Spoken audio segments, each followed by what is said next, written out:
First thing. The second thing we need to do is we need to be realistic about what the challenges are. Most criminal activity in Central New York and in Syracuse is related to drug activity.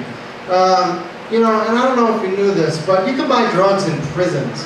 And if we're going to think about this topic seriously, we need to think about how we deal with the drug situation in Central New York and in Syracuse. Because until we do that, we're going to keep having the same problems. So we need to come to some realities about those things. And we're not going to put enough people in prison to change these things. We need to stop the pipeline from preschool to prison in the city of Syracuse. We need to remove the number of officers that we have in the schools. We need to reduce the class sizes, and we need to teach these kids, create an educational system, again, that fosters hope, inspiration, connectivity, and something that they can look forward to in the future. Thank you. I run a listserv for the people in my neighborhood. We don't rely on law enforcement to take care of our neighborhood. We take care of it ourselves. When anyone has a concern about anything, whether it's criminal activity in the neighborhood or the overpopulation of deer, we communicate. We use email, nothing very sophisticated, but we are always in touch with each other. And we are respectful of our privacy, and we're generating ideas, and we are working collaboratively. And little by little, my listserv is growing. It has gone way beyond my street.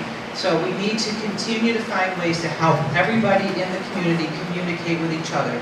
Number two, we need to keep youth engaged, especially during after school and evening times. There is not enough to keep our children engaged. We definitely have to work on that.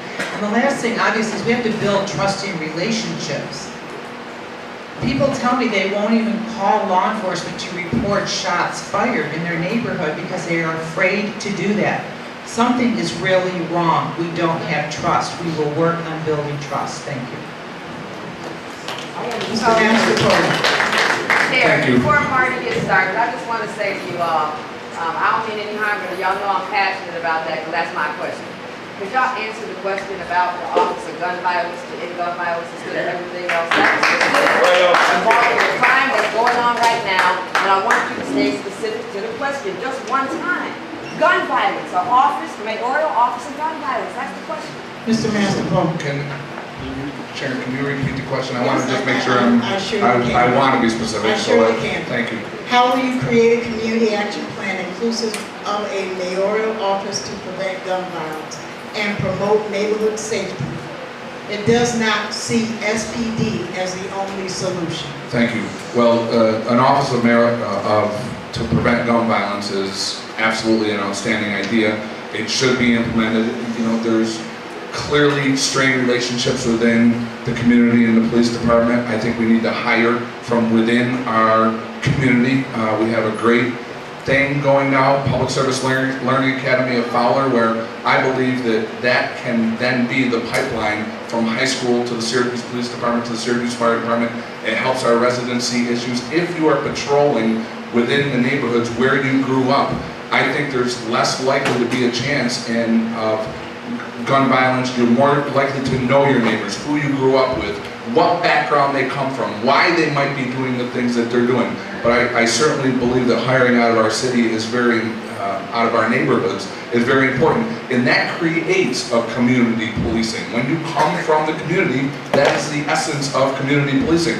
But directly to Twiggy's point, I think a specific office dedicated, whether it's within the Syracuse Police Department or within the mayor's office, it absolutely should be implemented, and I think it can be successful quickly.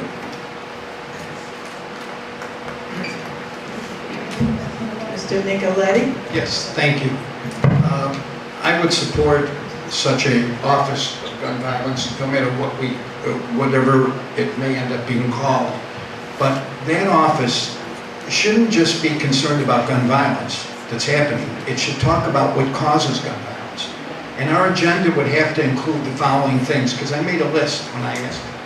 We'd have to talk how we make our pre-K stronger, so that we give our children better preparation, particularly those that may come from a broken home or may come into school through a traumatic experience. We need to preserve our neighborhood schools, particularly our elementary school. I watch with dismay about what's happening at Broad, because neighborhood schools are one of the things that bring about stability in the neighborhood, stability in the families. We need to talk about improving the quality of life in our neighborhoods, making sure that there's good code enforcement, that there's good parks, there's good housing. And we also need to make a police force that is diverse. I say this every time, and I mean it. A diverse police force that represents the entire city of Syracuse. We need to do what we have to, including training people and tutoring them if they need help to pass the physical exam or the mental exam. And finally, we have to figure out how we make community policing work so that people participate and understand that there's their city and their neighborhoods. These are the kind of things that an Office of Gun Violence needs to address. Not only the immediate problem, but what causes them and when a kid is growing up. So in addition to the efforts of creating a diverse police department, offering evening recreation programs, developing a curriculum in school that helps someone get a training program rather than dropping out because they don't want to go to college, we need to deal with all of these issues, not just at the end, but in the beginning when the young people are starting school. Thank you. Mr. Ben Walsh. Thanks, Sharon. So I'll echo the point that I think, again, I'm really intrigued by the idea of having a specific office dedicated to gun violence, given what we've seen in the community. I think it's warranted. To the point that Sharon made, I think we have to understand what the Office of the Mayor has control over and what we don't. One thing we don't have a lot of control over is gun laws. And I think we all need to acknowledge that our gun laws are woefully inadequate. We need to work with our federal partners and representatives to pass common sense gun law legislation in this country, once and for all. To the extent that we can't control it, I think you heard across the board, we need to make sure that our police department is more reflective of the community that it serves, that our police department lives in our community. But as it was also pointed out, it's not just about the police department. I can't help but to look right here in front of me at Cliff Ryan here from OGs Against Violence. Cliff is out there every day taking it upon himself to protect the community, and more people should be standing shoulder to shoulder with him on the corner doing their part to stop violence, and I applaud you for doing that, Cliff.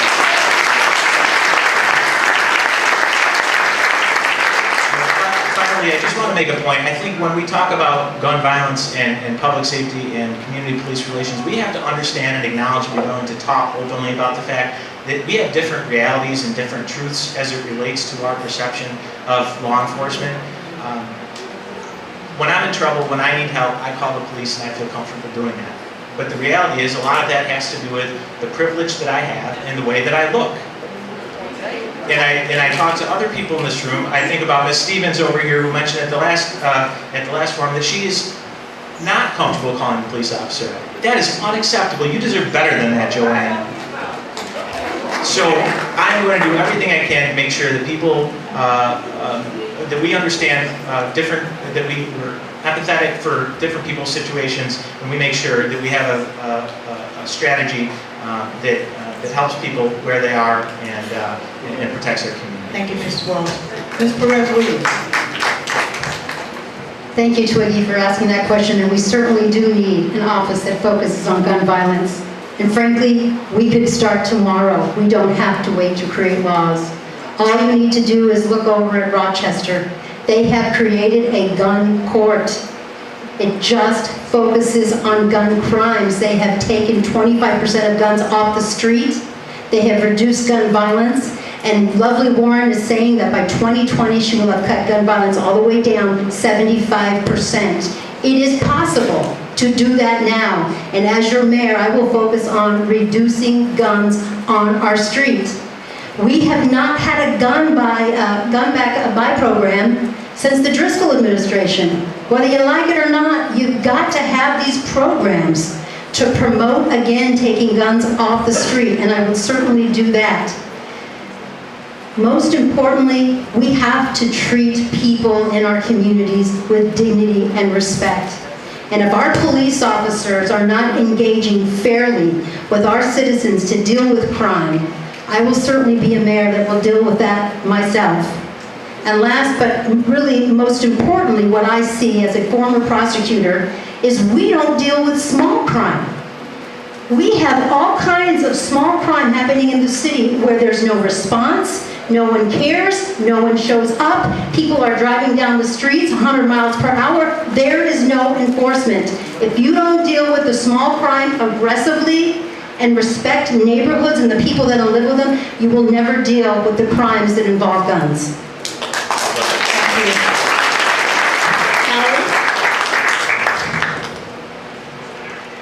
Double the number of cops comparably sized cities per resident.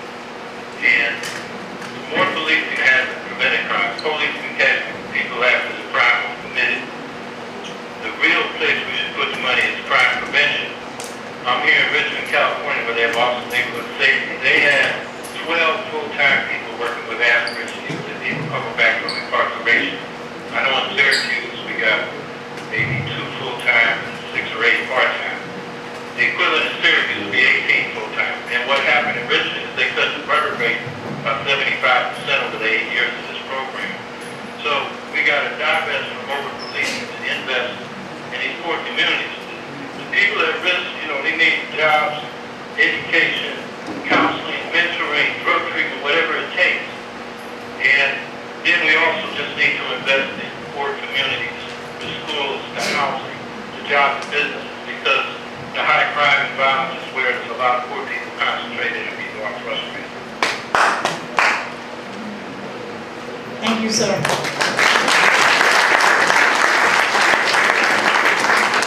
So why don't we do this? Why don't all you guys stand up and stretch for a minute?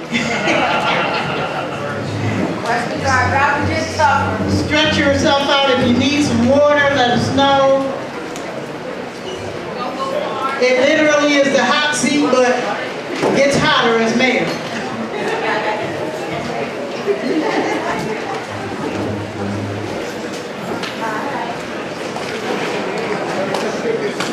So we have people, if you're leaving, I ask that you leave orderly and quietly. We're going to keep going.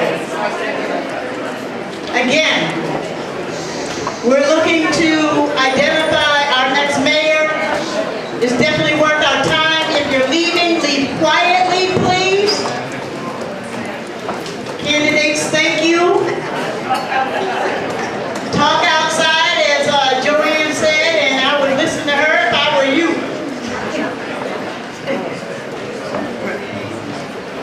Okay, so we're going to go to your questions. These are the most important questions. Thank you all, candidates. We're going to get going. Some of these are general. Some of these are very specific to candidates. Okay? Some of them are multiple questions. Can you give me that for a second so I can show the folks? This is what you pulled together. So please. Please understand that the way my shoes just ran out of time on me and I had to take them off, if we're going to collate these questions in a particular way, we will still acknowledge who you are, but you may hear your questions consolidated for the sake of time. Can we agree that that's okay? Okay. And again, shame on you if this is the last time you ask these folks questions. Just because a number of folks have left, I do want to remind you all that we will have another candidate forum next Monday, June 26th. I'm sorry, for the common councilors here at the Southwest Center. Okay? So we hope to see you all back here in the same, at the same numbers and levels that you are, because as Sharon mentioned earlier, they are responsible for what's in the purview of the mayor. I need to ask everybody back here to be respectful that we still have a forum going on and hold your voices down and you can speak outside. And you can always come back next Monday for the common councilors if you have more questions to ask. Okay. So this one is general for anyone that wants to take the question. We're going to reduce the time to a minute. Lateef Bolton is one person and Peter King is another. Are you still here? I want to acknowledge you in the question you had. So these are, and I'm going to lump them together. And not everyone is compelled to answer, but I'm going to lump these together. So one question is, what is your land use plan for the city of Syracuse? The other, in relationship to that, is that the incredible potential for the creek, Onondaga Creek. How will you use its natural borders and protect it as we move forward, as we look at land use? How will that potential also create jobs? And then there is another about climate action, flood control, air quality. What is its relevance for Syracuse? So we're really talking about land usage. Creek Walk is a huge part. Property, parcels in Syracuse. And then again, how can we tie that into job creation? So I'm gonna,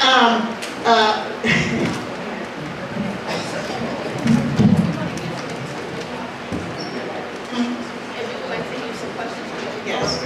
So at the end, and then I saw Ben, I saw Juanita, and then Fonzo, and then anyone else that wants to chime in. Howard, thank you. So go ahead. Thank you.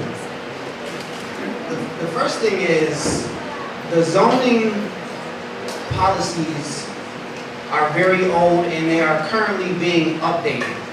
But I think that it's important for the city to be working with the county executive to see where we can really make some progressive changes. There are a lot of, I talked to Rob Simpson about all this money coming in for new industries, and I asked him the question, where are these companies going to be located?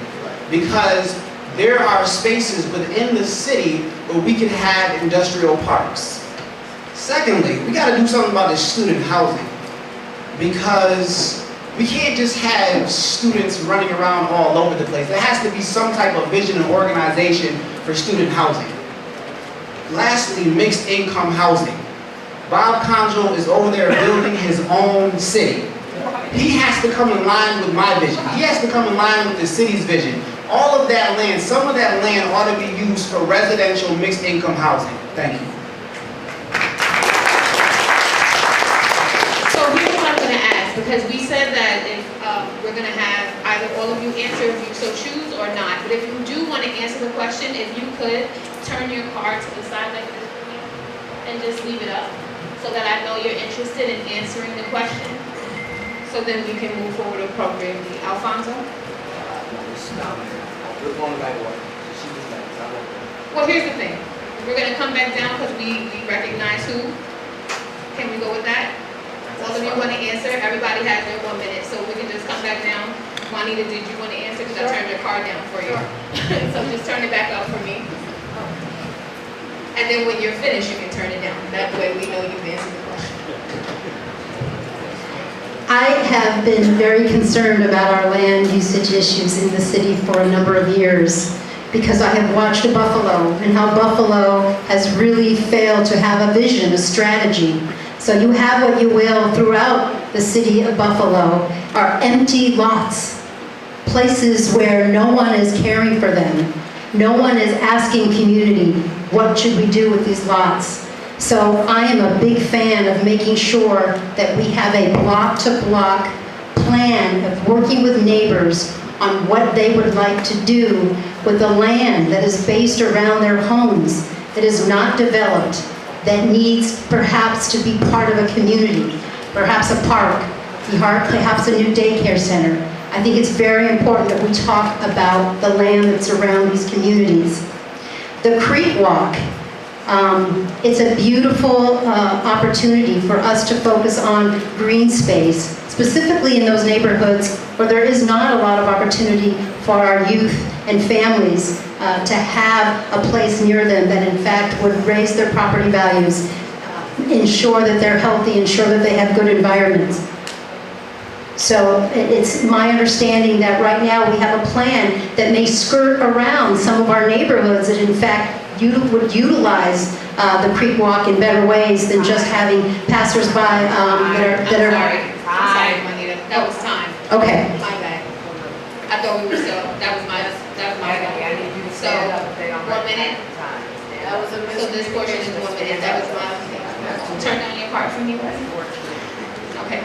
Okay, so on the issue of land use, oftentimes we criticize the current administration or try to reinvent the wheel. The good news is we are on the right track with our land use and zoning plans. We established a land use plan in collaboration with the community and the common council.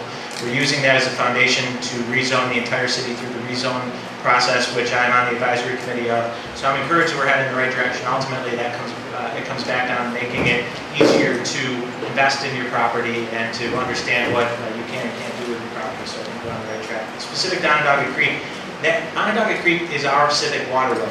We're probably the only community in the country, if not the world, that had lost our original civic waterway. That was Erie Canal. We filled it in. Onondaga Creek runs right through our city and is an asset that we are just beginning to realize. Waterfront property is valuable property. And think about where the creek flows through some of our most impoverished communities. I think we need to identify ways in which these same neighborhoods can benefit from the value associated with its proximity to the creek. And finally, does that mean I'm done or does that mean I'm done?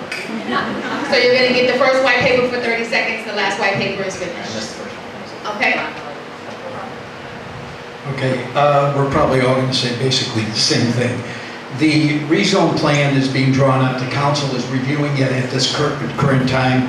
One of the things we're desperately being sensitive to is how we create mixed-use housing and how we make sure that the land use price doesn't provide economic barriers for people to grow out of poverty and to expand into different neighborhoods. The second part of it is that, as my friend Ben Walsh just said, that the creek walk is working, but Onondaga Creek is an asset. You've seen the debate in the council chambers over the flooding and people having to have flood insurance. But I, like others, is thinking ahead. We look at Buffalo, we look at areas of Rochester, and we see what they've done with limited waterways. We need to do the same thing, but we need to do it in concert with each other. We need to stop fighting and calling each other names. Enough with the lawsuits. We need to create mixed-use housing in neighborhoods, and we need to fix the creek walk to be an economic advantage for all people. I will let you finish your last sentence, okay? Well, that'll be Twiggy in the corner, and then you know that she's part of the folks who sponsored it. You can deal with her. I'm telling you what Go ahead, Mark. Thank you, and I'm just going to touch on one portion of this, which is the Onondaga Creek portion. As was mentioned, it's an absolute asset. Unfortunately, where it goes through some of our lower income neighborhoods, it's been channeled and it's created flood zones.